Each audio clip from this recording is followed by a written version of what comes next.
پارشا جی کو دعوت دوں گا کہ وہ آج کے کلام کے لیے تشریف لائیں. آپ لوگ کی بھرپور تعلیموں میں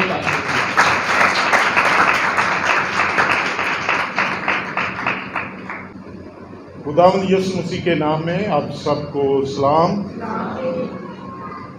ہم خدا باپ کا شکریہ ادا کرتے ہیں جس نے ہمیں اپنے حضور میں جمع کیا، اور ہماری کراچی کی کلیسیا بھی یہاں موجود ہے، ان کو بھی سلام. اور دعا کرتا ہوں خدا آپ سب کو بہت برکت دے. آمین. سو آئیں ہم خدا کے کلام کو کھولیں. میرے ساتھ دیکھیے مقدس لوکا 10 باب 38 آیت سے 42 آیت تک ہم خدا کے کلام کا مطالعہ کریں گے. 42ویں آیت پھر سے میں آپ کے لیے پڑھنا چاہتا ہوں. اس کو غور سے سنیے. لیکن ایک چیز ضرور ہے، ہے مریم نے وہ اچھا حصہ چن لیا ہے جو اس سے چھینا نہ جائے گا. عزیزو، اچھا حصہ ایماندار کے لیے خوبصورت چناؤ.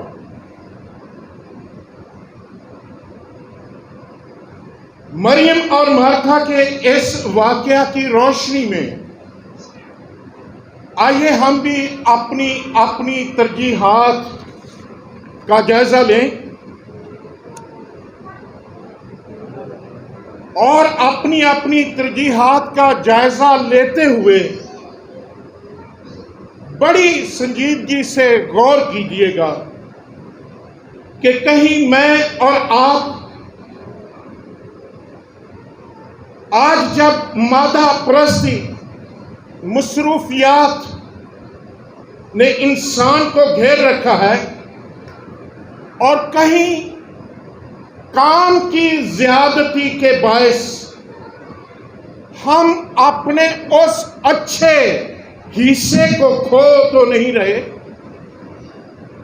جس کا انتخاب مریم نے کیا، لیکن مارتھا بہت سی چیزوں کی فکر و تردد میں اس اچھے حصے کو کھو رہی تھی.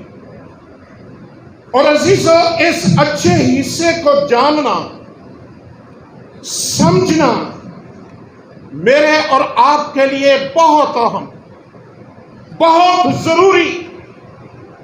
اور غور کیجیے جسے مسیح یسوع نے بڑی سنجیدگی سے کہا کہ ایک چیز ضرور ہے کہ مریم نے وہ اچھا حصہ چن لیا ہے جو کبھی اس سے چھینا نہ جائے گا. اور غور کیجیے جس کو مسیح نے اچھا حصہ کہا، جس کا بھید اور مکاشفہ مریم کو مل گیا تھا، اس کے ساتھ یسوع نے بڑی محبت سے اور محبت سے بھرے دل سے مارتھا کی بھی تنبیہ کی اور اس کی اصلاح بھی کی. اور ضرور ہے کہ آج ہم اس کلام سے اپنی اصلاح کریں کہ ہم کہیں اس اچھے حصے کو کھو نہ دیں، بلکہ اپنی زندگی کی اس کو بنیاد بنائیں، کیونکہ یہی اچھا حصہ مسیح کے ساتھ ہماری رفاقت، شراکت، ہماری روحانی تازگی اور ہماری ہر طرح کی برکت اور ہماری ہر طرح کی ترقی کی بنیاد ہے. اور عزیزو، یہ اچھا حصہ جو مریم نے چن لیا، لکھا ہے کہ کبھی اس سے چھینا نہ جائے گا. سو آئیے تھوڑی دیر غور کریں ان دونوں بہنوں کی ترجیحات پر. یعنی مرتھا مریم کی ترجیحات کیا ہے کہ مرتھا کے بارے ہم پڑھتے ہیں کہ جو ہی اس نے یسوع اور اس کے شاگردوں کو ویلکم کیا، خوش آمدید کہا، بڑی خوشی سے اپنے گھر میں اتارا، لیکن اس کے ساتھ ہی وہ کچن میں چلی گئی اور میرے عزیزوں تاکہ وہ بڑی فکر و تردد کے ساتھ مہمان نوازی کا ثبوت پیش کر سکے، اور وہ بہت سی چیزوں کی فکر و تردد میں تھی، اور اس سوچ نے مرتھا کو بڑی گھبراہٹ میں مبتلا کر دیا، اور وہ پریشان بھی ہو گئی، اور اس میں تلخی بھی آ گئی، اور گھبرا بھی گئی، اور پریشان بھی ہے، اور میرے عزیزوں اس کے مزاج میں غصہ بھی پیدا ہو گیا۔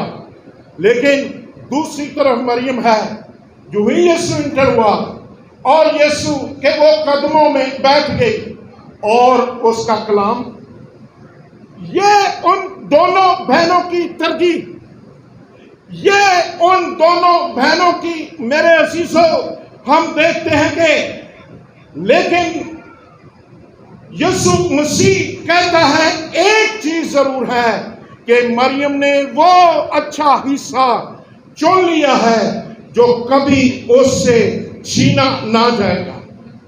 آج مرتھا کے اس مزاج کو بہت سے لوگ منفی طور پر پیش کرتے ہیں، منفی لیتے ہیں، لیکن ہمیں یاد رکھنا چاہیے کہ میرے عزیزوں خداوند یسوع نے اس کی اس طرح مہمان نوازی کو ریجیکٹ نہیں کیا، رد نہیں کیا، اس پر تنقید نہیں کی، اور اس کی مہمان نوازی میرے عزیزوں یاد رکھیں کہ ایسی ہے کہ وہ کلام کے مطابق ہے، کیونکہ خدا کا کلام ایسی مہمان نوازی کا حکم دیتا ہے، اور خدا کے خادموں کی خدمت کرنا، خدا کے لوگوں کی خدمت کرنا، اس پر تو اور بھی میرے عزیزوں بائبل مقدس روشنی ڈالتی ہے، بلکہ ایمانداروں کی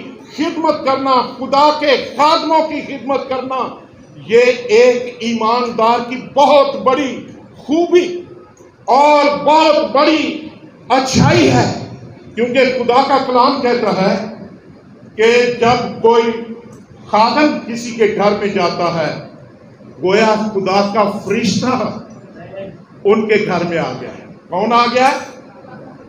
کوئی خادم، اور خدا کے کلام میں خادموں کو کہا ہی گیا کہ وہ فرشتے ہیں، فرشتوں کی مانند ہیں۔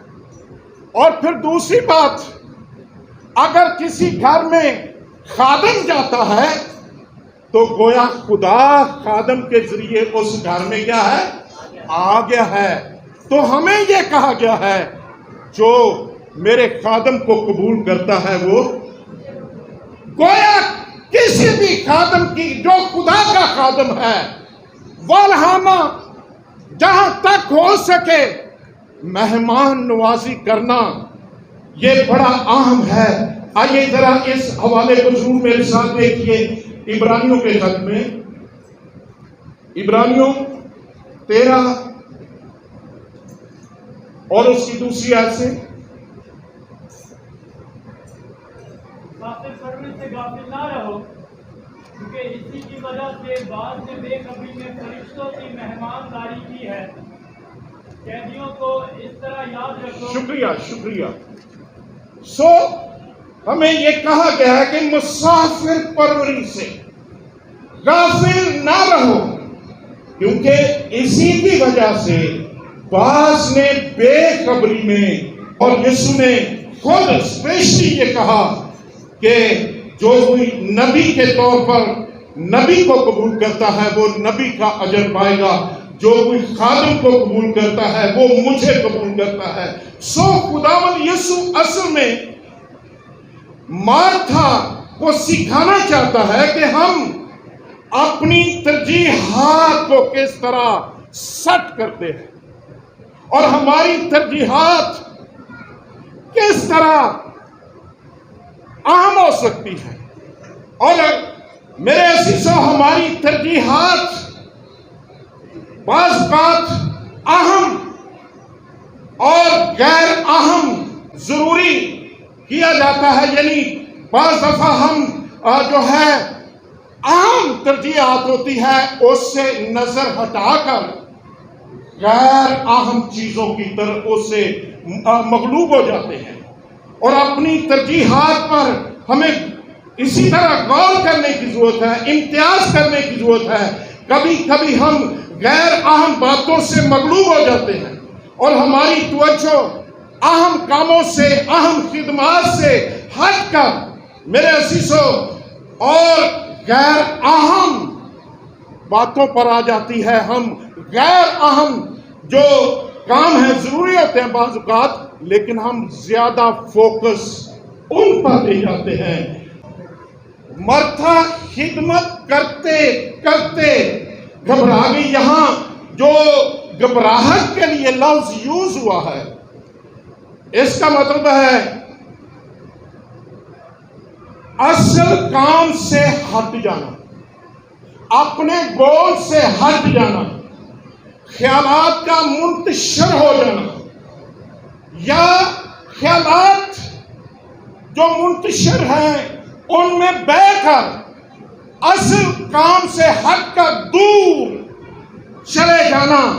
اور میرے عزیزو، آج زیادہ تر ایمانداروں کی یہی مشکل ہے. اور میرے عزیزو، اور اس لیے ہمیں آج جاننے کی ضرورت ہے یہ دو کردار. خدا نہ تو ہم دیکھتے کہ مرتھا کوئی غیر ایسی بات نہیں کر رہی جو گناہ کے زمرے میں آتی ہے، لیکن وہ گھبرا گئی ہے، تھک گئی ہے، غصہ آ گیا ہے، اور میرے عزیزو شکایات آ گئی ہیں. لیکن دوسری طرف مریم ہے، اور وہ شکایات جب کر رہی ہے، یسوع مسیح کہتا ہے اے مرتھا مرتھا، تو بہت سی چیزوں کی فکر و تردد میں ہے، ایک چیز ضرور ہے کہ مریم نے وہ اچھا حصہ چن لیا ہے جو کبھی اس سے چھینا. اچھا حصہ. جب خداوند یسوع مسیح اچھا حصہ کہہ رہا ہے تو یہ کیا اچھا حصہ ہے، ہمیں اس کو جاننا بہت ضروری ہے. اور اس میں نے 4-5 باتیں لکھی ہیں، اور آپ ان سے اتفاق کریں یا نہ کریں، لیکن ان میں سے پہلی بات ایماندار کا روحانی نظم و ضبط. اور یہاں لکھا کیا ہے، 39ویں آیت کیا بتاتی ہے؟ لکھا ہے مریم نام اس کی ایک بہن تھی، وہ یسوع کے پاؤں کے پاس بیٹھ کر کیا کر رہی ہے؟ کلام سن رہی ہے. قدموں میں دیکھیں نظم و ضبط. یہاں اکثر ہمیں شکایات ملتی ہے، کوئی آ رہا ہے، کوئی جا رہا ہے. لوگ باتیں بھی کرتے ہیں، لوگ کہتے بھی ہیں، لیکن نظم و ضبط جب ہم خدا کے حضور میں ہیں، جب ہم خدا کے گھر میں ہیں، جب ہم دعا کر رہے ہیں، جب ہم خدا کی حضوری میں ہیں، تو بات صرف یہاں مسیحی نظم و ضبط، اس کی زندگی. اور میرے عزیزو، ہر ایک ادارے کا کوئی نظم و ضبط، اور اگر وہ نظم و ضبط کے تحت کوئی ادارہ نہ چلے تو وہ برباد ہو جاتا ہے، وہ تباہ ہو جاتا ہے، وہ کامیاب نہیں ہو سکتا. کسی بھی زندگی کے لیے، کسی بھی شعبے کے لیے نظم و ضبط کا ہونا کیا ہے؟ یہ اس کی ترقی کا باعث ہے، یہ اس کی کامیابی کا باعث ہے. سب سے پہلی بات اس میں ایماندار کا مسیحی زندگی میں نظم و ضبط یہ اچھا حصہ، یہ بنیاد بڑھنے کے لیے، ترقی کرنے کے لیے، آگے جانے کے لیے، جس کو خدا پسند کرتا ہے، جو خدا ہماری زندگی میں چاہتا ہے۔ اور یہاں مریم یسوع کے قدموں میں بیٹھ کر کیا کر رہی ہے؟ یہ اتنا اہم حصہ ہے، غور کیجئے۔ ایک دفعہ یسوع کے ماں باپ بھرا آ گئے، لیکن یسوع کیا کر رہا تھا؟ کلام سنا رہا تھا۔ کسی نے کہا، پتہ نہیں ہونا کہ اس لہجے میں آ کر جو پیغام بھیجا، یسوع جلدی آ، تیرے پہ رب آ رہا ہے، تیرا کال کرنا چاہتے ہیں۔ تو یسوع مسیح نے کیا کہا؟ کون ہے میری ماں، کون ہے میرے بھائی، میرے بہن بھائی؟ کن کو، کیسے نظم و ضبط کو خدا پسند کرتا ہے؟ یہ ہے جو میرے قدموں میں بیٹھ کر کیا کر رہے ہیں؟ یہ وہاں بھی یسوع نے ایسے میرے عزیزو نظم و ضبط کی تعریف کی، اور خداوند یسوع کے قدموں میں وقت گزارنا، اس کی جلالی حضوری، یہ ہری ہری چراگاہوں کی مانند ہے۔ اور یہ میرے عزیزو خداوند کی حضوری، اس کے قدموں میں بیٹھنا، یہ راحت کے چشموں کی مانند ہے۔ اگر کسی کو اس کا مکاشفہ مل جائے، جیسے داؤد کہتا ہے، پھر وہ بھی کہہ سکتا ہے، خداوند میرا جبان ہے، مجھے کسی چیز کی کمی کیوں؟ وہ مجھے ہری ہری چراگاہوں پر بٹھایا ہے، راحت کے چشموں کے پاس۔ گویا خدا کی حضوری راحت کے چشمے، گویا خدا کی حضوری ہری ہری چراگاہیں، جہاں پر میری اور آپ کی ہر قسم کی ضرورتیں پوری ہو جاتی ہیں، جہاں پر ہمارے خوف، ہماری دہشت، ہماری پرابلمز، ہماری بیماریاں، ہماری کمزوریاں دور ہو سکتی ہیں، اگر ہم نظم و ضبط کے ساتھ خدا کی حضوری کو جانیں۔ اس لیے خداوند کہتا ہے، مریم نے وہ اچھا حصہ چن لیا ہے جو کبھی اسے چھینا۔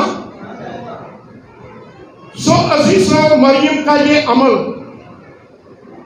نہایت اہم اور نہایت سنجیدہ، جو اس کی روحانی بھوک اور مسیح کے ساتھ محبت کو، والہانہ محبت کو، مثالی محبت کو ظاہر کرتی ہے۔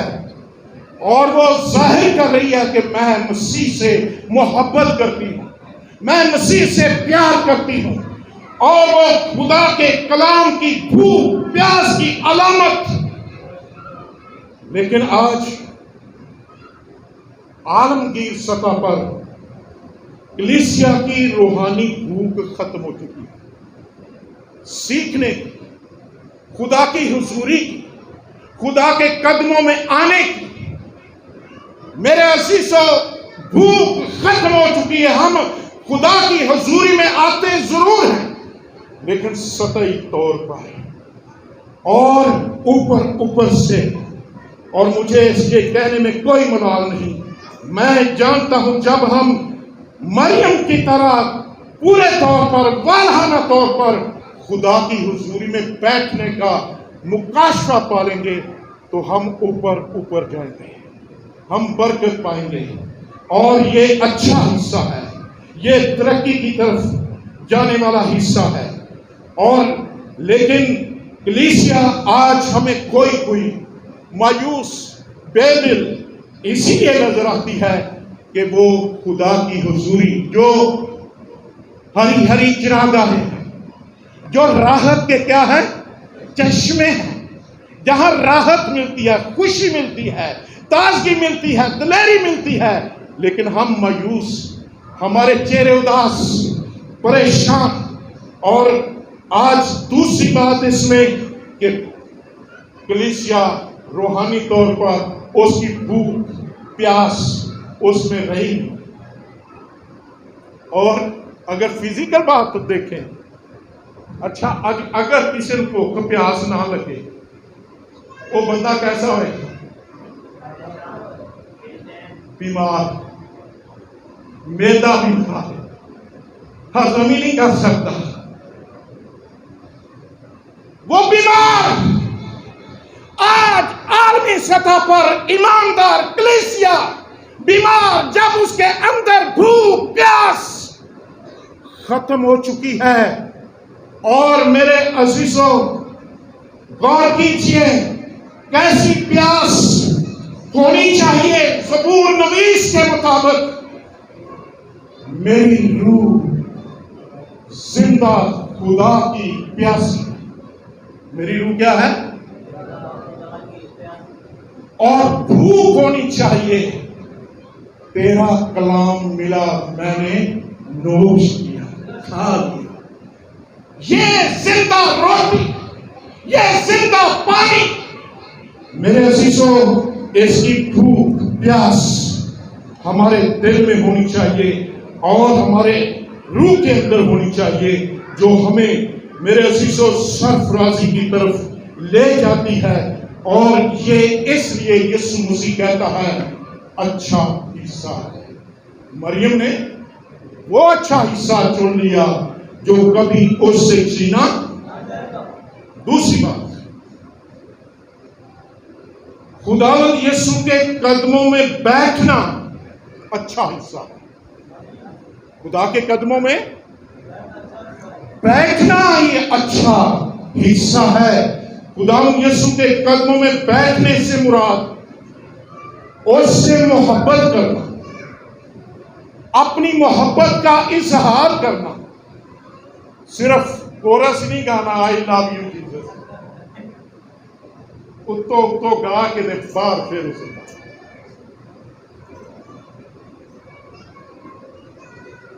آج میرے عزیزوں ہم ہر اچھا کام کر رہے ہیں، ایماندار شاید بہت ان پر ترجیح بھی دیتے ہیں، توجہ بھی دیتے ہیں.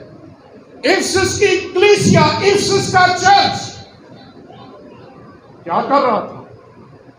خداوند نے اس کے کاموں کی تعریف کی ہے. میں تیرے کاموں کو بدی سے نفرت. بائبل سٹڈی چل رہی ہے، ایونجلزم ہو رہا ہے، سنڈے اسکول کی میٹنگز، بہنوں کی میٹنگز، بشارتی خدمت. میں تیرے کاموں کو جانتا ہوں، تو سپورٹ مشقت کرتا ہے، مشقت کرتے کرتے تو تھکا نہیں. اتنا کام، روحانی کام.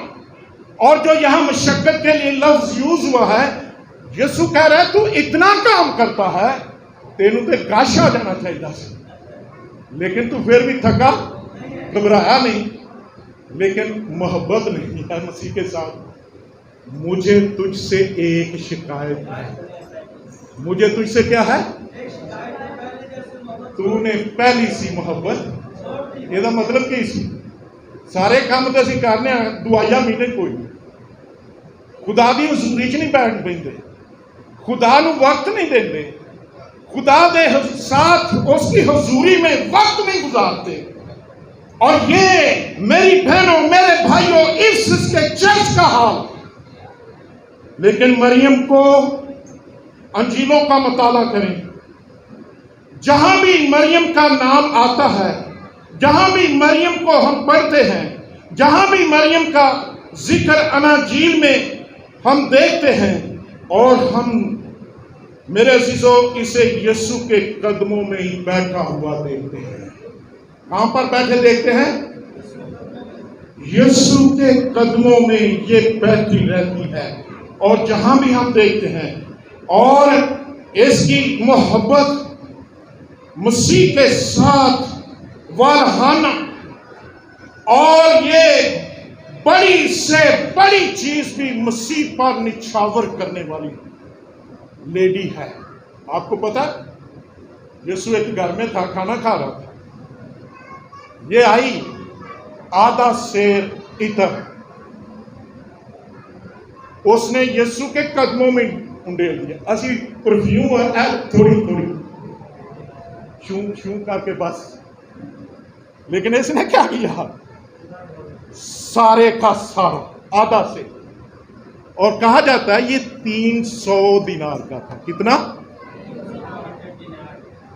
اس کا جو اسٹیمیٹ لگایا جا سکتا تھا، یہودا جو اسٹیمیٹ لگا رہا تھا، وہ کہتا ہے اس کے ساتھ تو بڑے بڑے پروجیکٹ چل سکتے تھے، بڑے یتیموں کی مدد ہو سکتی تھی، بڑے غریبوں کی مدد ہو سکتی تھی۔ اور میرے عزیزو غور کیجئے، اور یہ اتنا قیمتی تھا، یہ ایک شخص کی سال کی پیمنٹ تھی، کیونکہ اس وقت 1 دینار 1 دن کی مزدوری تھی، لیکن یہ 300 دینار غالباً 1 سال کی تنخواہیں کسی بھی شخص کے لیے کی جو اس نے مسیح کے قدموں میں انڈھیل دی اس قیمتی عطر۔ اور یہ بھی کہا جاتا ہے کہ ہر لڑکی اس وقت یہ عطر جمع کیا کرتی تھی، اس لیے اپنی شادی کے لیے۔ اور جتنا آج تو جہیز کا مسئلہ ہے، لیکن اس وقت جہیز کا مسئلہ لڑکی والوں کا نہیں ہوتا تھا، یہ لڑکے کا ہوتا تھا۔ لیکن لڑکی کا مسئلہ صرف اسی طرح کا تھا، وہ اس طرح کی چیزیں جمع کرتی، عطر جمع کرتی۔ اور میرے عزیزو، لیکن اس نے بھی اسی طرح جمع کیا ہوا تھا، اور وہ یسوع کے قدموں میں انڈھیل دیا۔ اور پھر یہ بھی کہا جاتا ہے کہ اس نے انڈھیل کر اپنے بالوں سے، کپڑے سے نہیں، اپنے بالوں سے کیا کرنے لگی؟ اور کہا جاتا ہے کہ بال عورت کی عزت ہیں، زینت ہیں، اور گویا اس نے اپنی زینت، عزت، اپنے آپ کو پورے طور پر یسوع کے قدموں میں کیا کیا؟ رکھ دیا۔ یہ محبت خداوند چاہتا ہے، ایماندار چاہتا ہے۔ ایماندار کے لیے یہ میرے عزیزو ضروری ہے کہ وہ ایسی محبت، مثالی محبت، اس کا ثبوت دے۔ یسوع مسیح نے ایسے ہی ایک شخص جو یسوع مسیح کے پاس آیا، وہ انج بڑے سارے حکم پورے کرتا سا، لیکن یسوع نے آندا میں کی کرا بتا، یا سب سے بڑا حکم کیڑا ہے؟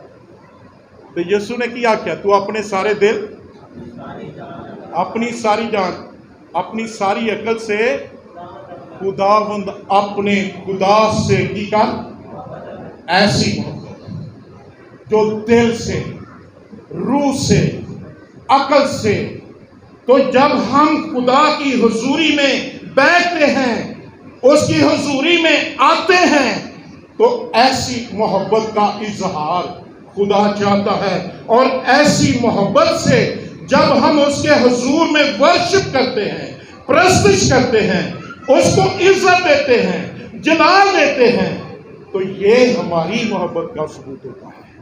جب ہم اس طرح اس کی ورشپ، پرستش کرتے ہیں، تو یہ خداوند ہماری محبت کا ثبوت چاہتا ہے۔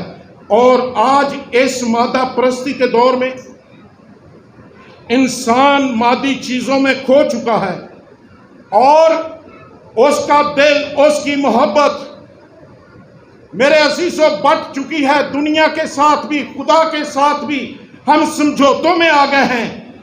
اور میرے عزیزوں یاد رکھیں، ہم نے اس محبت کو کھو دیا ہے، اور خدا میں قدموں میں بیٹھنے کا شاید ہمارے پاس وقت ہی نہیں۔ ہم وقت نکالتے ہیں۔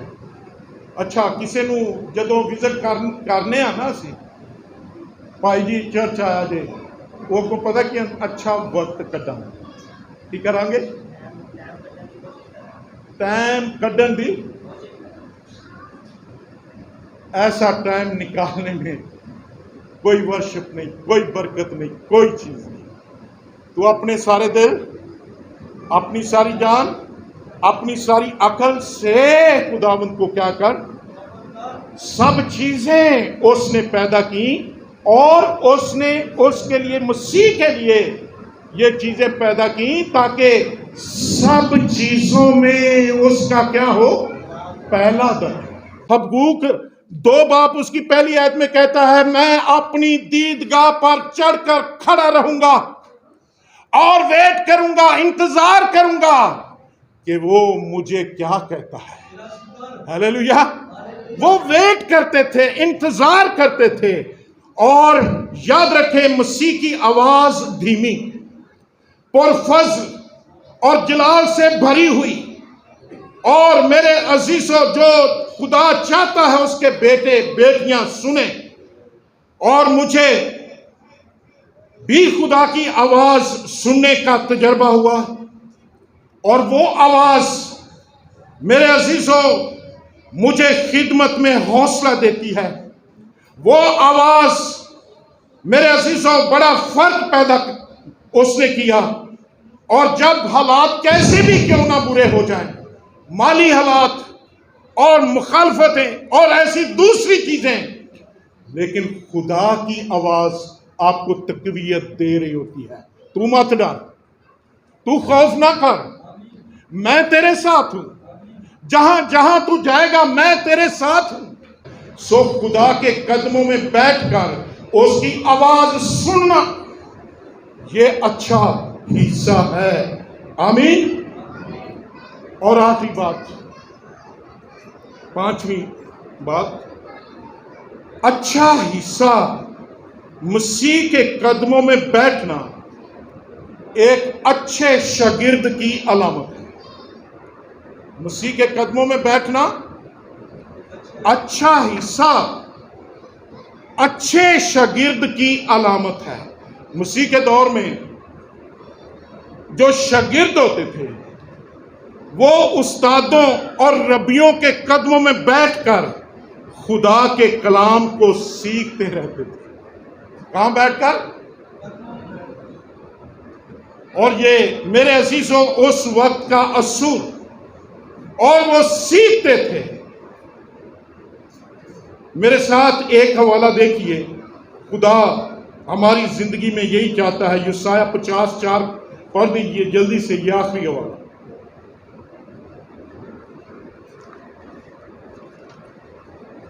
خدا نے مجھ کو شاگرد کی زبان بخشی تاکہ میں جانوں کے کلام کے وسیلہ سے کس طرح تھکے ماندے کی مدد کروں. وہ مجھے ہر صبح جگاتا ہے اور میرا کان لگاتا ہے تاکہ شاگردوں کی طرح سنوں. وہ ہر صبح مجھے جگاتا ہے. کب جگاتا ہے؟ 11-12 بجے. کتنے بجے؟ 11-12 بجے. وہ بھی ہو جو واجہ دے دے کے. ایماندار وہ ہر صبح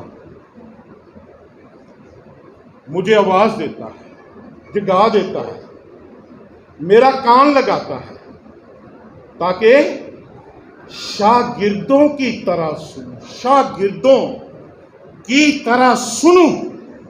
سو خدا کے قدموں میں بیٹھ کر سیکھنا یہ اچھے شاگرد کی علامت. اچھا شاگرد اپنے ربی سے, خداوند یسوع سے, اس کے قدموں میں تربیت پاتا ہے, سیکھتا ہے. مسیح کے قدم میرے عزیزو تازہ مکاشفہ اور رویا کی جگہ ہے, اور تقویت کی جگہ ہے, قوت کی جگہ ہے, اور حوصلہ دینے والی جگہ ہے, جہاں سے ہمیں زندگی بخش بھید, زندگی بخش مکاشفہ ملتے ہیں. اور میرے عزیزو میں اور آپ اس کی حضوری میں آج بیٹھنے کی ہمیں بھی اسی طرح ضرورت ہے. اور بائبل سٹڈیز اور کلام کا مطالعہ اور اس کے حضور حلیمی سے سیکھنا, اور یہ روح القدس کی عجیب میرے عزیزو رویائیں مکاشفہ دینے کی جگہ, جہاں خدا کا روح بولتا ہے, جہاں خداوند بولتا ہے. اور آپ کو پتا جب موسیٰ یا پرانے عہد نامے کے قائم جب خدا کی آواز سننا ہوتی تھی کہاں جاتے تھے؟